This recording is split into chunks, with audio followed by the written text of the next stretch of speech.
Salam alaikum, bonjour à tous. Je me présente, je suis Amel Delli, ingénieure en électrotechnique et je suis là suite à l'invitation des membres du club Select pour répondre à vos questions et aux questions des membres du club relatives à mon parcours académique et professionnel. Donc sans trop tarder, je vais commencer à présenter un petit peu le parcours académique. J'ai eu mon bac scientifique.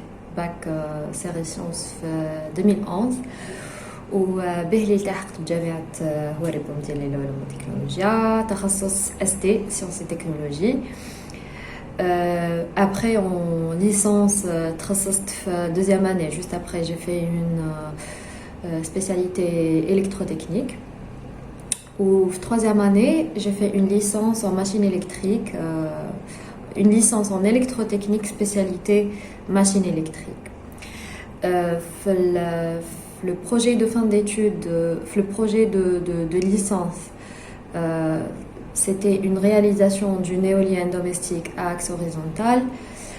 C'était la première éolienne à être implémentée à Bab Zouar, la faculté d'électronique et d'informatique. C'était un projet à la fois mécanique, aérodynamique et aussi électronique bien sûr.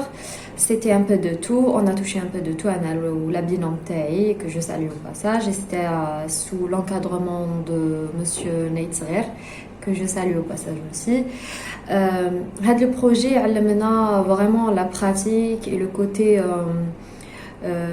côté technique de nos études, vu qu'on faisait beaucoup de théorie. Et j'ai insisté à ce que la licence, je fasse un truc, une réalisation, parce que en général, le département électrotechnique, on faisait pas beaucoup de réalisations, c'était des études, des simulations sur MATLAB et tout.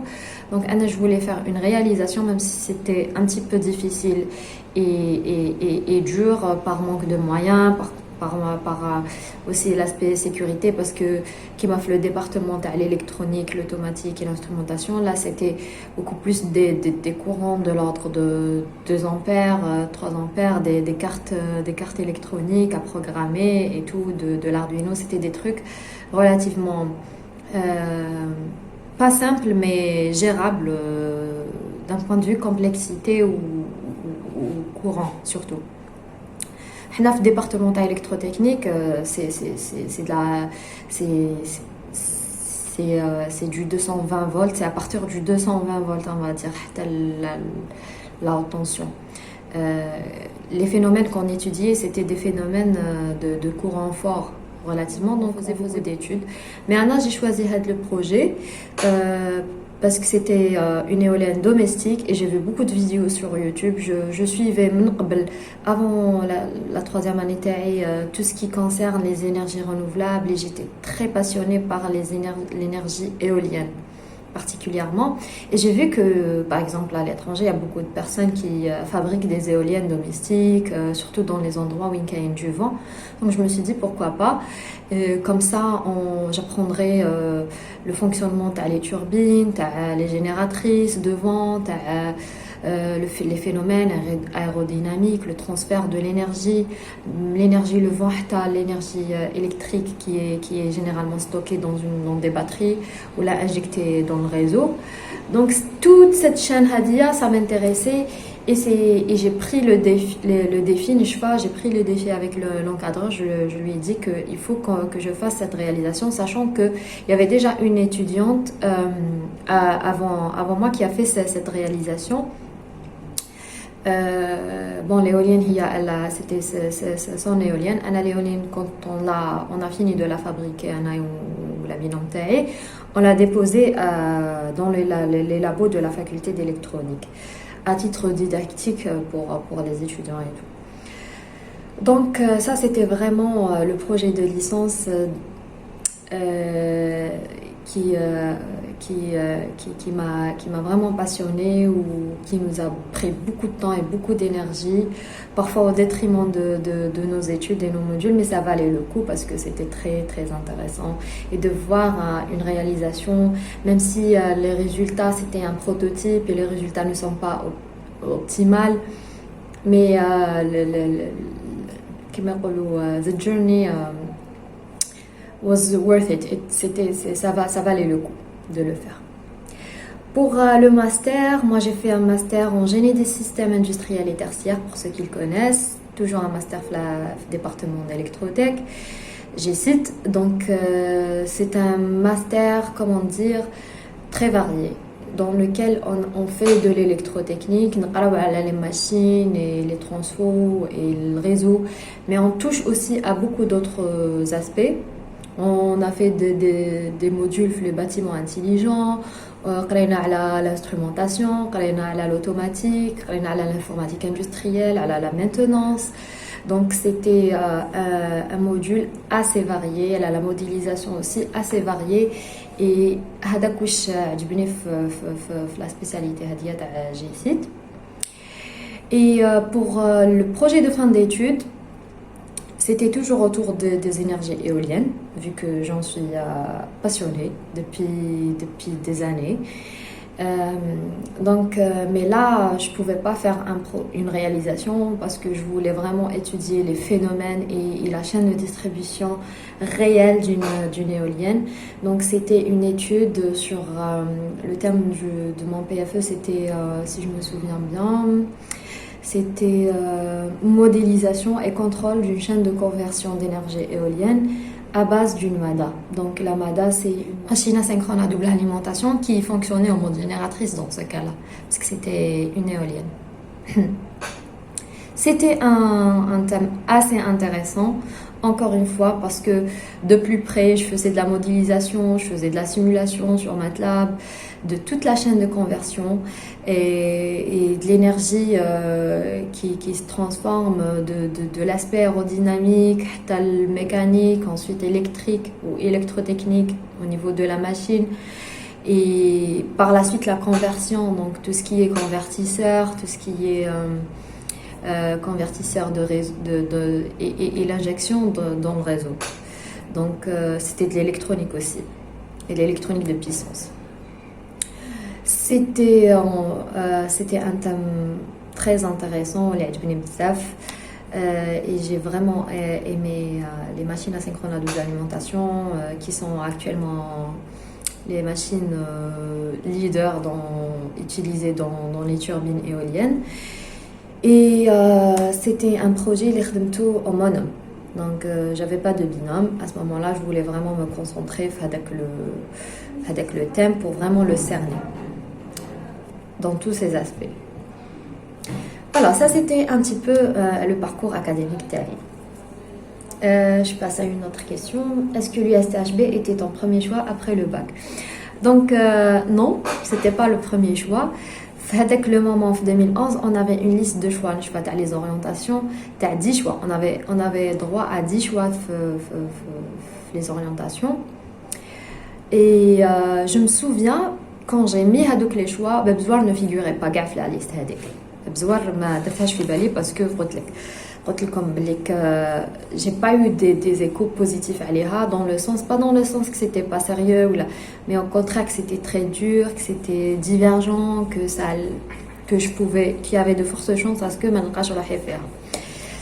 Mais donc voilà, comme j'ai fait un bac scientifique, les choix étaient beaucoup plus, vous savez, comme tous les gens de la spécialité en général, médecine, pharmacie, chirurgie dentaire.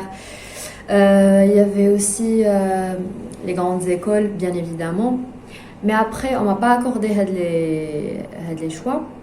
Et je me souviens, au moment même de la saisie, les choix sur ordinateur, j'avais enlevé le dernier choix, le 10e, qui était, je pense, licence en anglais. Parce que j'aimais bien l'anglais. Où j'ai mis Bebzouar, j'ai mis USTHB. Et c'était un choix vraiment instinctif, dans le sens où je me suis dit, si jamais on me donne pas les 9 choix Hadia, Anna, je sais que j'ai un penchant vers le technique, donc je me suis dit, si ça sera ça, donc j'aimerais bien qu'on m'oriente vers un truc technique, où il y a des maths et physique. Donc c'était ça. Et finalement, on a Bebzouar, le 10e choix, quoi. Que je ne regrette pas d'ailleurs. Pourquoi avoir choisi génie électrique industriel? Gécite, vous voulez dire. Génie des systèmes industriels et tertiaires. Comme je l'ai dit déjà au début, Gécite, c'est une spécialité assez variée qui nous donne, qui nous donne vraiment des informations, qui nous donne accès globalement à plusieurs domaines de l'électricité, sans être parfois très spécialisé. Par exemple, on n'a pas fait de l'automatique comme les automates, comme les automaticiens qui m'ashabent AIP et tout. On n'a pas fait de l'instrumentation qui m'ashabent instrumentation et tout. Mais voilà, on a fait un peu de tout. On a eu des connaissances fondamentales comme les domaines de l'électricité. Après, pour s'approfondir pour se spécialiser, c'était un choix de l'étudiant. Donc, chaque étudiant FGCIT كان عنده un penchant. Il a fait de l'automatique dans son PFE, il a fait de la maintenance industrielle, il a fait des machines, il a des réseaux. Donc chacun, selon ses préférences, a approfondi ses connaissances dans un domaine, mais tout en ayant déjà des connaissances dans toutes les spécialités pas toutes, parce qu'on n'a pas fait vraiment du télécom, mais pratiquement à toutes les spécialités de la faculté d'électronique, et c'est ça ce qui est intéressant FGCIT. Quels ont été vos modules préférés et ceux que vous avez trouvés difficiles ou qui demandaient le plus de travail? Bon, je ne sais pas si ça parle du GCIT ou là de tout le cursus universitaire. Bon, si c'est pour GCIT, les modules, les bon, bien sûr, c'était modélisation chez Madame Barazan, c'était machine, même si c'était un module très difficile pour moi. Machine, j'aimais bien. Bâtiment intelligent, smart building, c'était un module aussi assez intéressant. Informatique industrielle, où ils en faisaient de la programmation sur automate, sur API, sur automate programmable. Ça, c'était les modules les côtés. Par contre, les modules, j'aimais pas. C'était réseau. Réseau, j'aimais pas. Je trouvais ça difficile et aussi ça m'intéressait pas beaucoup. Les autres, y a instrumentation, j'aimais bien. Le module d'instrumentation. Module et mahbithom, c'est voilà, c'est réseau, je pense. En général, c'était réseau. Mais tous les autres modules enfin, réellement, tous les modules, les qrinahom sont des modules très intéressants. Voilà. Que conseillez-vous aux étudiants qui choisissent le volet technique? Le conseil que je donnerais aux personnes qui choisissent le volet technique, c'est d'aller chercher des stages. C'est d'aller chercher des stages dans des usines, des stages où ils pourront voir de près le fonctionnement des machines, du réseau, n'importe quel autre domaine technique. Et aussi de beaucoup se documenter, de ne pas se contenter sur le théorique et les équations les modules, parce qu'il y a beaucoup d'actualité, il y a beaucoup d'innovation au niveau de la technologie, et c'est bien d'être tout le temps branché et de se documenter. Par exemple, le domaine qui me passionnait le plus, c'était les énergies renouvelables, le développement durable, l'efficience énergétique. Je lisais beaucoup d'articles et je passais beaucoup de temps à internet à me documenter juste à les nouveautés, les dernières technologies, les grandes boîtes, je sais pas, Schneider, ABB, Siemens, qu'est-ce qu'ils ont fait, qu'est-ce qu'ils ont innové le domaine. Voilà, ça c'est mon conseil, Léa. Quelles sont les formations et stages que vous conseillez aux étudiants pendant leur cursus? Alors, selon la spécialité les DEROHA, il faut faire des stages dans des entreprises qui vous donnent accès à l'aspect pratique de vos études académiques. Donc, je ne sais pas, comme les gens qui sont dans la faculté d'électronique, je pense directement à des boîtes comme Sonelgaz, les firmes qui sont installées, les usines et les firmes qui sont installés au sud du pays parce que voilà, il y a beaucoup de process, il y a beaucoup de engineering, donc c'est intéressant de faire des stages là-bas. D'autres formations, je dirais des formations dans les soft skills, donc il faut renforcer ces skills, les skills, pas les hard skills, mais les soft skills dans le sens des formations du style de communication professionnelle, un peu de développement personnel, du marketing, avoir des notions dans la gestion des projets, la gestion des entreprises, la gestion du temps. Des formations dans le public speaking, dans voilà, les relations, faire des échanges interculturels, tout ça rentrer en contact vraiment avec le monde autour de nous à travers des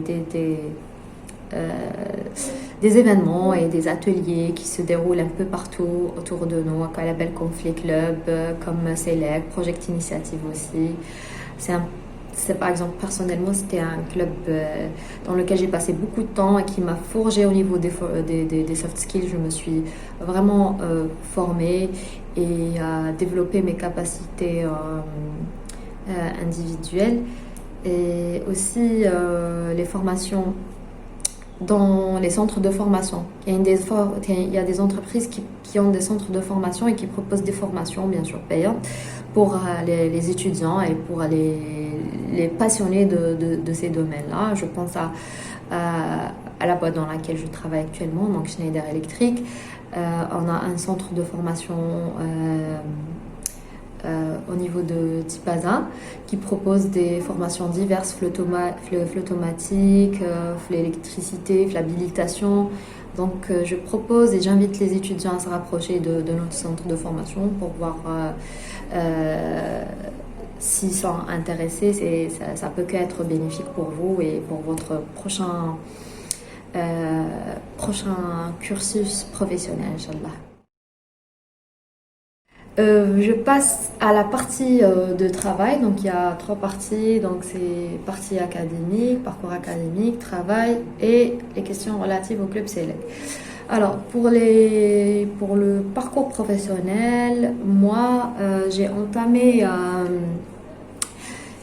mon parcours professionnel peu après la fin de mes études. Donc j'ai soutenu en juin 2017. Et j'ai commencé à travailler le même mois. C'était une opportunité qui m'a été proposée.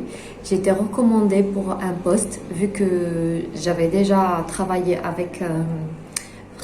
titre bénévole dans le cadre d'un projet à Injaz et la Ta'alfor. Donc c'était à Injaz où j'ai travaillé avec une personne qui a rejoint cette équipe-là de start-up et qui m'a recommandé pour un poste. Donc je suis allée passer un entretien, j'ai passé les entretiens qu'il faut et j'ai été retenue.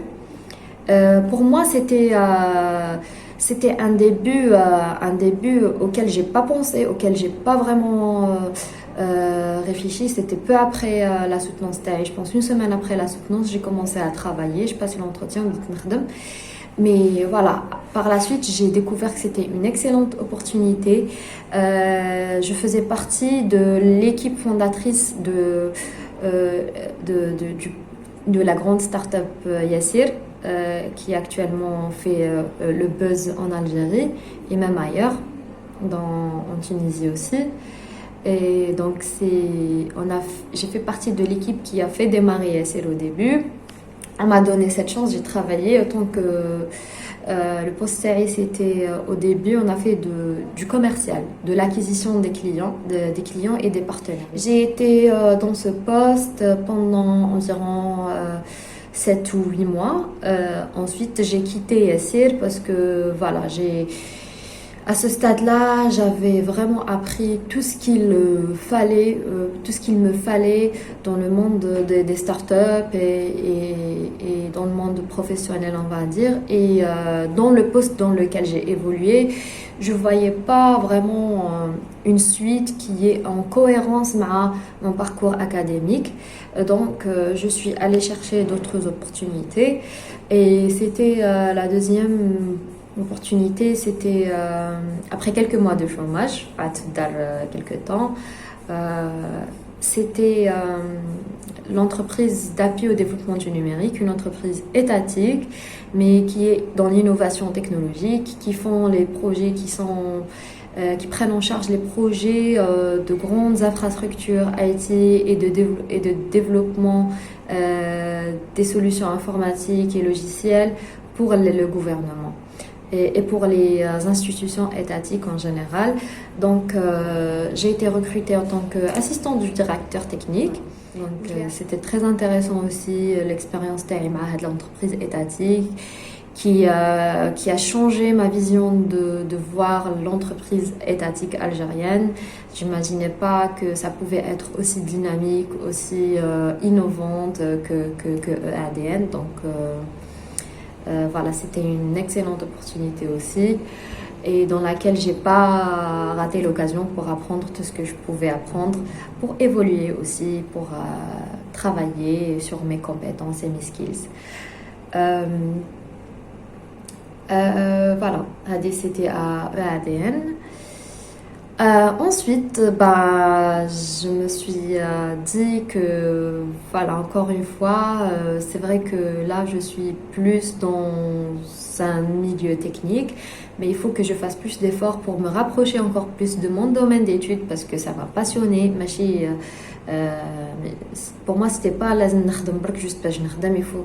Il fallait que, à fur et à mesure, le domaine d'études TAI qui est l'électrotechnique, c'est un domaine qui me passionne. Et voilà, je suivais tout le temps les nouveautés que proposaient les grandes firmes algériennes ou même étrangères dans le domaine de l'électricité. On contrôle souvent les sites Taham et tout. Quand il y a une opportunité ou là des offres d'emploi, bah, je postulais d'une manière systématique. Je postulais jusqu'à ce que un jour j'ai obtenu une réponse de la part de Schneider Electric et j'ai commencé le process de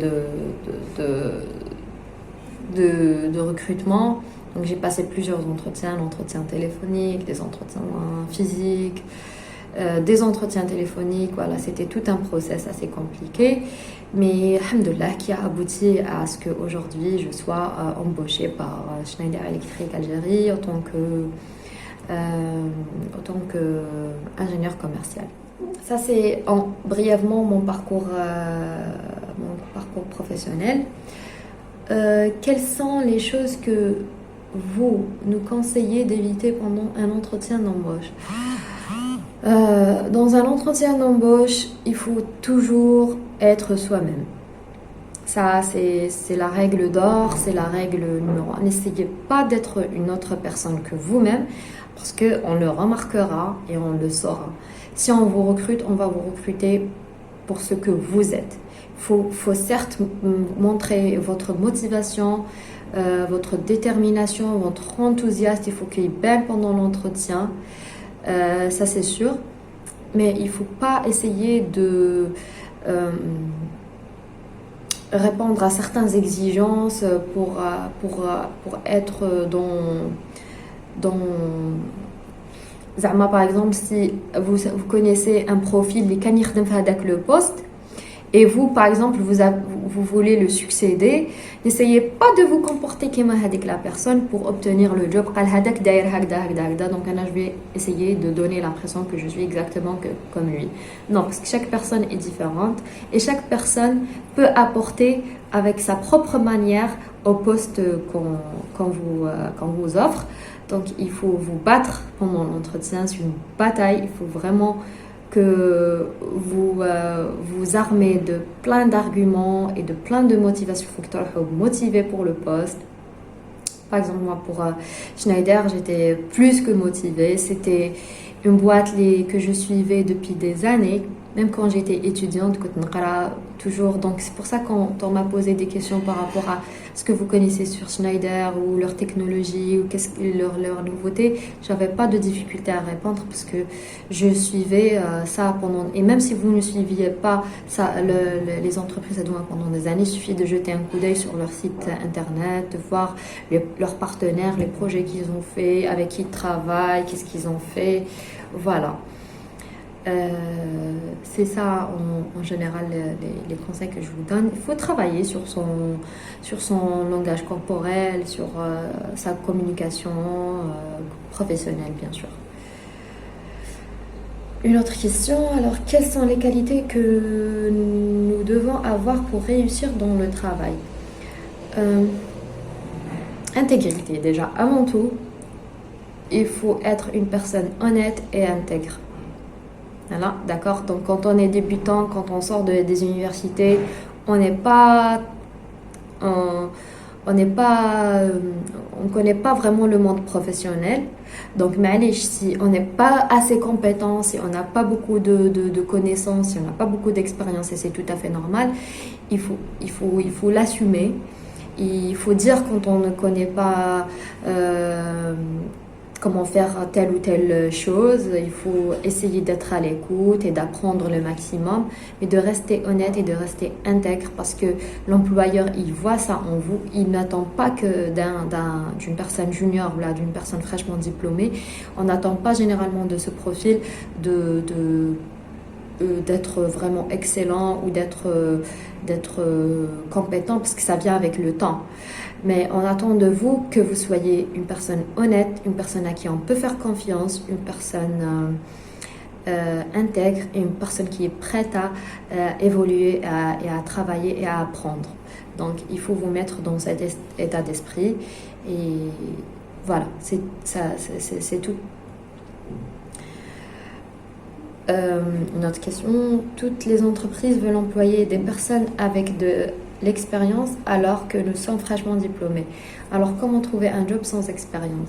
Alors ça c'est une question phare et il faut comprendre un peu le monde de l'emploi, comment il fonctionne. Donc les entreprises, bien sûr, et ils cherchent toujours les meilleurs profils pour leur entreprise.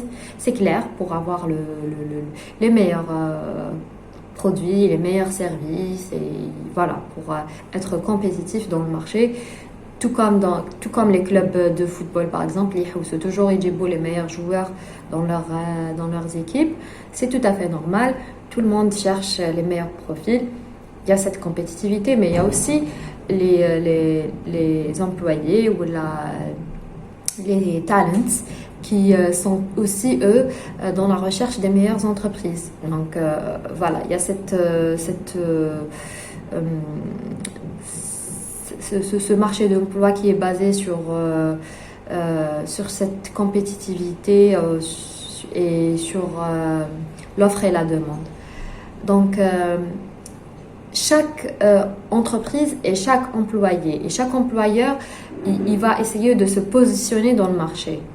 Et bien sûr, les gens qui sont avec plus d'expérience, et plus de compétences, ils évoluent avec le temps. Mais quand un employé évolue d'un poste à l'autre, ou là d'une entreprise à une autre, ben, il va laisser de la place pour d'autres personnes pour venir les remplacer. Donc ça fonctionne déjà de cette manière. Donc ça ne veut pas dire systématiquement des gens avec de l'expérience. Avec l'expérience, quand ils quittent, ben, on va essayer de trouver une autre personne avec moins d'expérience ou avec pas d'expérience. Ça dépend de l'entreprise qui fait la situation. Une autre question. Donc là, ça dit, est-ce que chez Schneider, ils se concentrent beaucoup sur les UPS, uninterruptible power supplies? Ben oui, Schneider est un leader dans le domaine des UPS. Ça rentre dans le management de l'énergie, l'efficience énergétique. Donc c'est des alimentations qui donnent utilisé fréquemment dans les data centers, dans les endroits sensibles comme les hôpitaux aussi, qui demandent une haute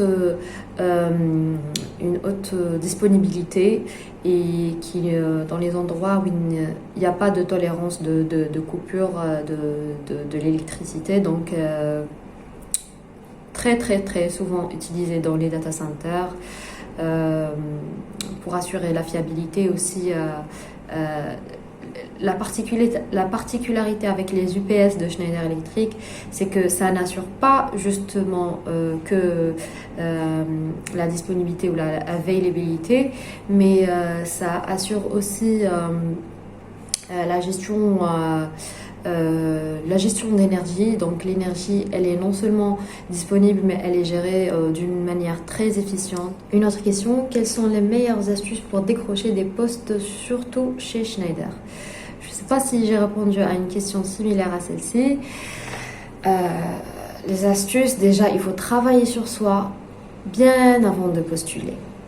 Qui est là comme des étudiants les universités et les écoles, essayez de travailler sur vos skills, essayez de vous documenter, essayez de vous créer un réseau, parce que voilà, parfois les recrutements, ça passe par des recommandations. C'est contrairement à ce que on peut dire zama ma'rifa ou la parfois ma'rifa haja ou les recommandations haja. Les recommandations, c'est que vous êtes un profil distingué, vous êtes apparu dans le milieu professionnel, et donc on vous recommande pour faciliter le processus de recrutement chez certaines entreprises qui peut être dur et qui peut prendre beaucoup de temps. Il faut être flexible et avoir plusieurs compétences, être polyvalent, ce qui va vous faciliter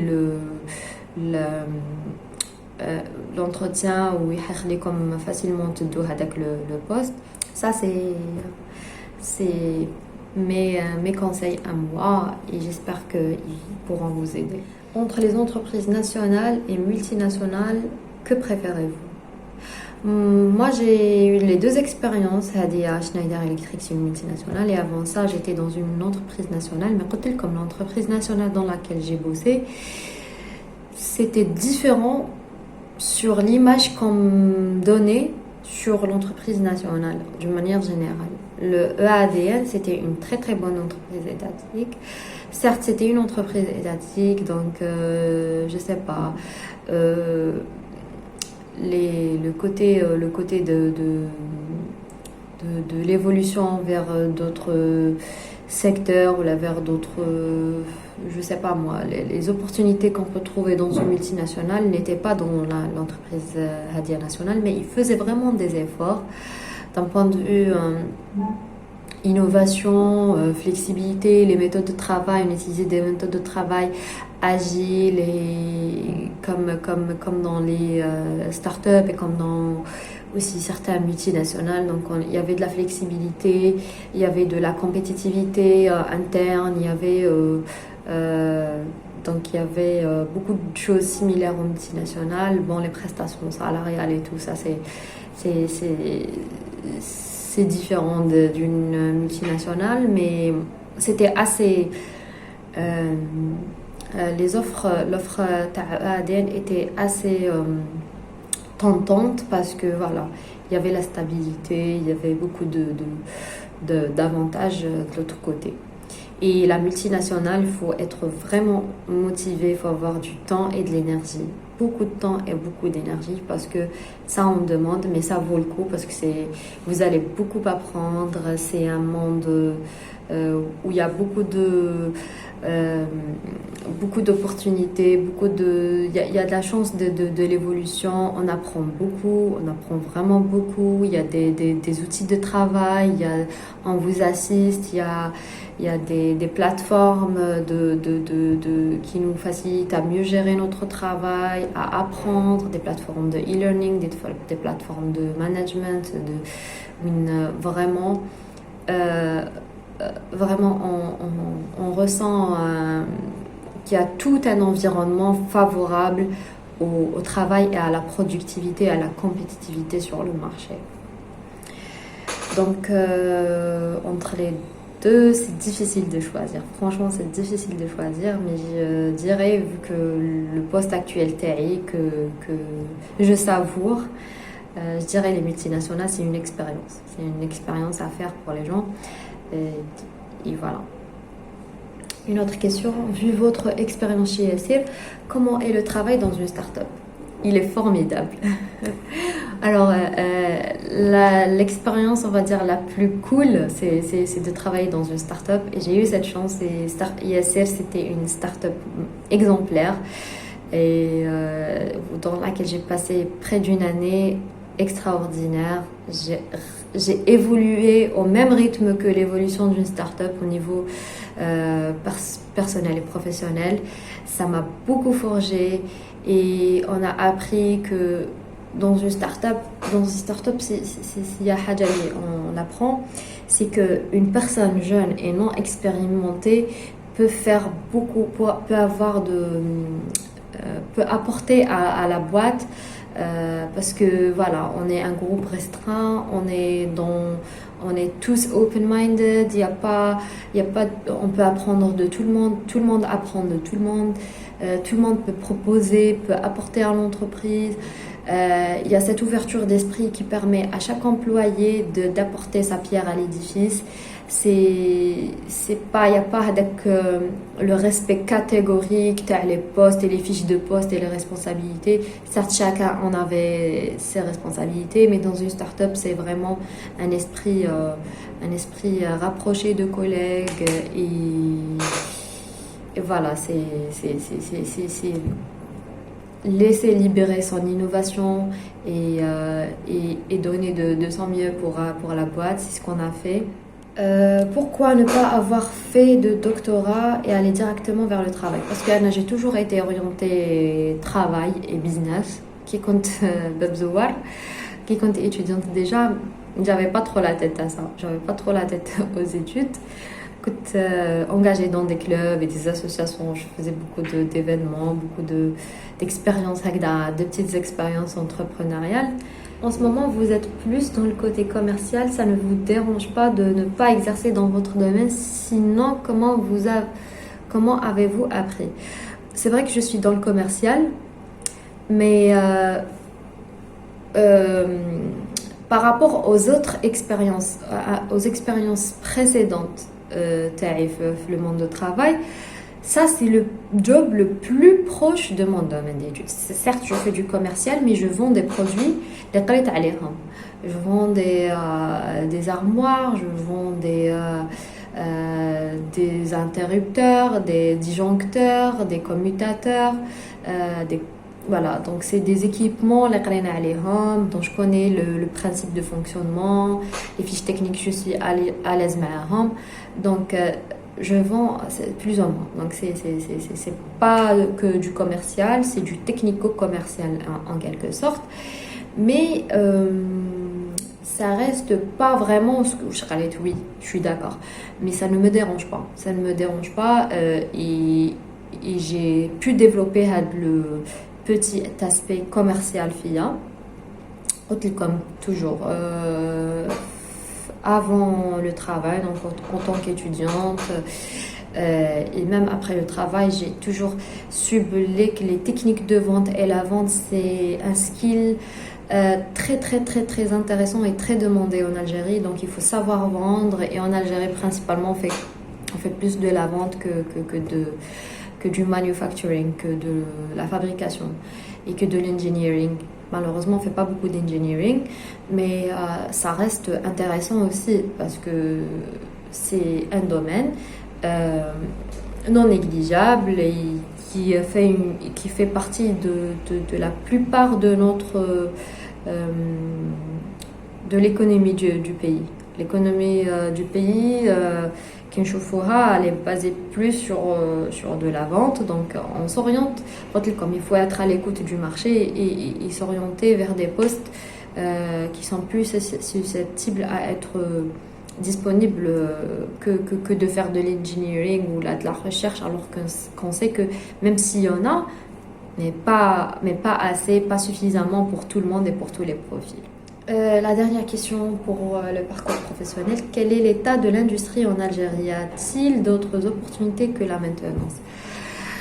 Euh, Malheureusement, l'état de l'industrie en Algérie n'est pas dans son...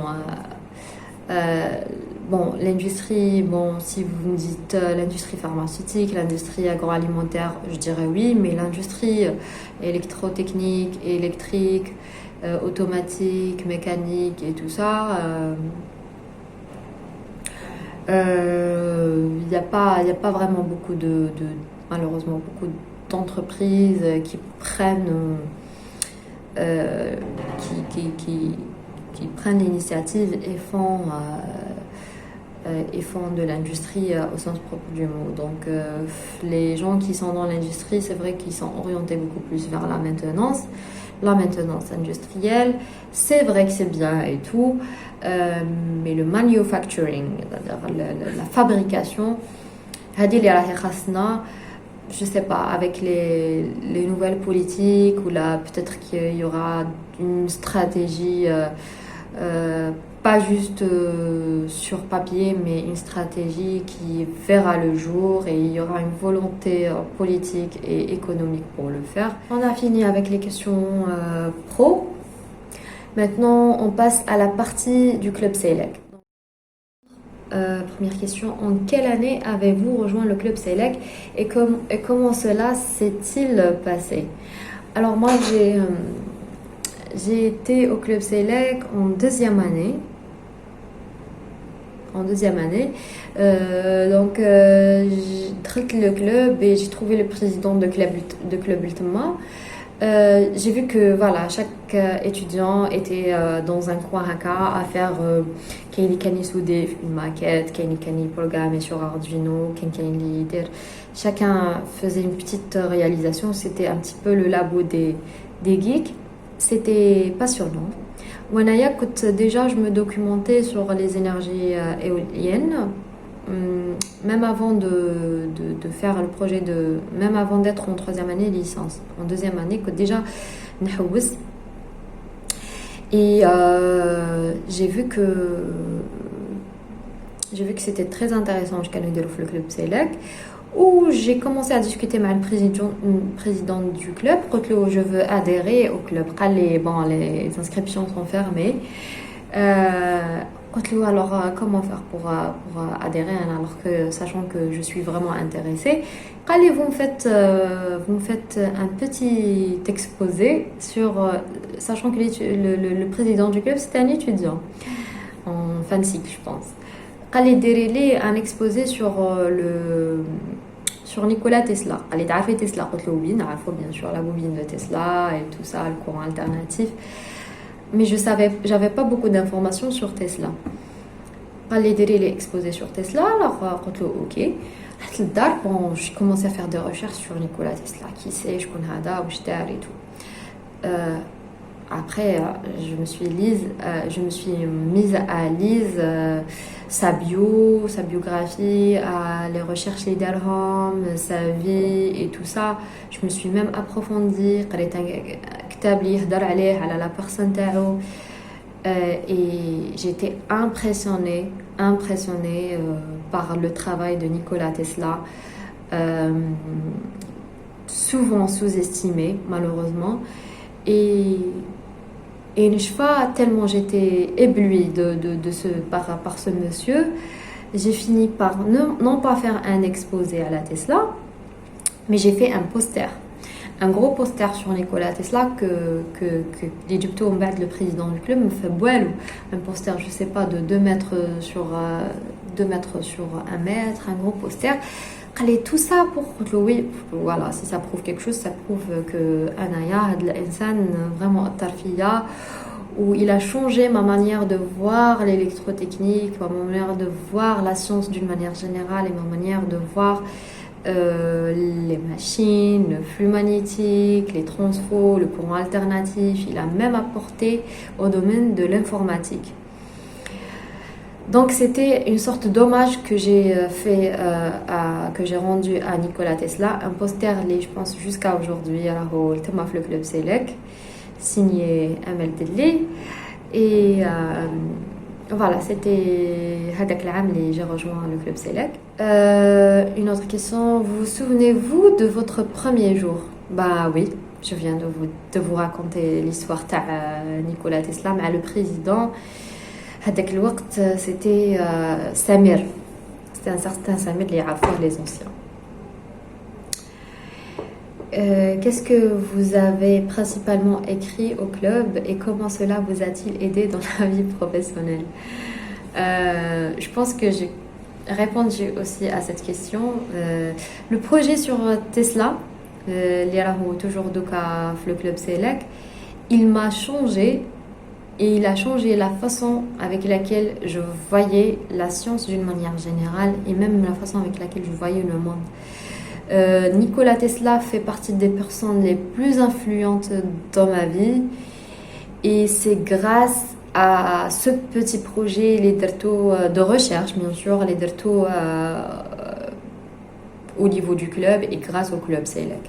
Comment ça a changé ma vie professionnelle? Je me suis intéressée, avant ça, j'étais une étudiante qui n'était pas très intéressée par le domaine de l'électrotechnique. Mais après le projet, après les recherches, j'ai commencé vraiment à adorer, à adorer le domaine et à m'y intéresser et à continuer à faire des recherches, même après cela, le domaine de l'électrotechnique. Et ça m'a aidé à m'ouvrir l'esprit et à voir où les entreprises, les dernières tendances technologiques et tout ça. Et voilà. Une autre question, avez-vous déjà participé à des compétitions? Si oui, احكيلنا. Alors j'ai participé à plusieurs compétitions. Des startup weekends, des challenges, des hackathons, des ideathons. Ça va prendre vraiment beaucoup de temps pour raconter toutes ces expériences, mais je vais raconter peut-être 2 expériences. Peut-être ça va vous intéresser. Et voilà, c'était 2 expériences marquantes à moi et qui peuvent vraiment intéresser les membres du club Select. Bon, la première, elle était plutôt entrepreneuriat. C'était l'expérience de chez Injaz Jazair, Junior Company Program. Junior Company Program. Donc, c'était un programme étalé sur 6 à 8 mois, 9 mois, durant l'année universitaire, dans laquelle une équipe, mais chez Charles Décolo, la même spécialité ou la même promo, une équipe d'étudiants de la même université d'Ahouachart, ils travaillent à une start-up, un projet, enfin pas forcément une start-up, mais un business. Ils vont créer un business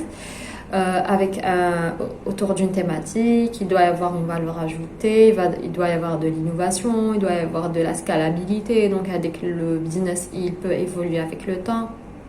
Donc vraiment, le programme, je pense que c'est le meilleur programme pour étudiants. Les faits de vraiment la création de l'entreprise de A à Z. Et l'entreprise qu'on a créée s'appelait PSYS, P-S-Y-S.